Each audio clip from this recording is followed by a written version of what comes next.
ఆ ఈగల్ వ్యవస్థని ఈరోజు స్థాపించిన తర్వాత సుమారుగా 1.5 సంవత్సరం కాలంలోని ప్రత్యేకంగా మేము చెప్పుకోదగ్గది, మేమందరం కూడా గర్వించదగ్గది, గాంజా ఏదైతే కల్టివేషన్లో జీరో గాంజా కల్టివేషన్ తీసుకురాగలిగే పరిస్థితి ఈరోజు వచ్చిందంటే ఈరోజు ప్రజలు, అదేవిధంగా ఈగల్ సంస్థ, అదేవిధంగా ఈరోజు గౌరవ ముఖ్యమంత్రి గారు డైరెక్షన్ అన్నీ కూడా ప్రాపర్ వేలో పనిచేసి డ్రగ్స్ వద్దు బ్రో అనే నినాదాన్ని స్కూల్ స్థాయిలోకి కూడా తీసుకెళ్ళగలుగుతున్నామంటే ఇది మా పనితనానికి ఒక నిదర్శనం కింద భావించవచ్చు. ఇది అబద్ధం. ఇప్పుడు నిజం మాట్లాడుకుందామా?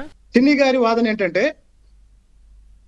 నందిగామలోనైనా, లేకపోతే తిరువూరులోనైనా, లేకపోతే జగ్గేపేటలోనైనా, ఇంకొక నియోజకవర్గంలోనైనా నేను డబ్బులు ఖర్చు పెట్టాను కాబట్టి అక్కడ రకరకాల వ్యాపారాలు చేసి, అంటే పేకాట ఆడిస్తాడు, ఇసుక మాఫియా నడుపుతాడు, ఆఖరికి తిరువూరులో పక్కనున్న భద్రాచలం నుంచి గంజాయి తెప్పించి ఇక్కడ ఒక బ్యాచ్ని, ఒక 10 మందితో గంజాయి బ్యాచ్ నడుపుతుంటే నేను దాదాపు 2 నెలల క్రితం గంజాయి బ్యాచ్కి వ్యతిరేకంగా తిరువూరులో ర్యాలీ చేశాను. నిజంగా సిగ్గుపడే పరిస్థితి. చిచ్చి, మీరు సిగ్గుపడకండి, చచ్చిపోవాలనిపిస్తుంది.